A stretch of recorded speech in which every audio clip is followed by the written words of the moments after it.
నా ప్రియులారా, ప్రభువు స్వరం స్తుతించబడుగాక. నేను అరుణ్ పిఎస్ మడ్కిని. మీ అందరికీ ధన్యవాదాలు. ఈ రోజు జూన్ నెల 5వ రోజు. 2025 సంవత్సరంలో 6వ నెల. నేడు ప్రపంచ పర్యావరణ దినోత్సవం. ఒక బైబిల్ వచనంపై ఆయన చెప్పిన మాటలలో ఒకటి.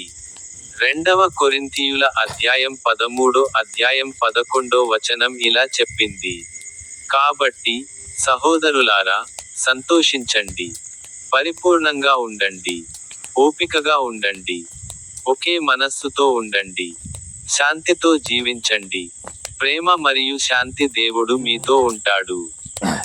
2వ బైబిల్ వచనం ఇలా చెప్పింది. ఆదికాండము 2వ అధ్యాయం 9వ వచనం ఇలా చెప్పింది. మరియు ప్రభువైన దేవుడు భూమి నుండి అన్ని రకాల చెట్లను మొలకెత్తించాడు. అవి చూడటానికి ఆహ్లాదకరమైనవి మరియు ఆహారానికి మంచివి. మరియు తోట మధ్యలో జీవ వృక్షాన్ని మరియు మంచి చెడుల జ్ఞానం కలిగించే వృక్షాన్ని నాటాడు. చివరిగా మాట్లాడిన బైబిల్ వచనం. యిర్మీయా 17వ అధ్యాయం 8వ వచనం ఇలా చెప్పింది. అతను నది ఒడ్డున నాటిన చెట్టులా ఉంటాడు మరియు దాని వేర్లు నీటి దగ్గర వ్యాపించి ఉంటాయి. సూర్యుడు ప్రకాశించినప్పుడు అది దానికి హాని కలిగించదు.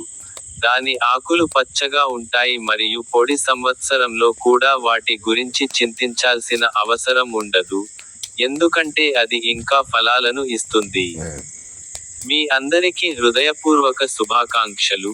ఇప్పుడు నా యూట్యూబ్ ఛానెల్ యొక్క స్టింగ్ బటన్ పై క్లిక్ చేయడం మర్చిపోవద్దు.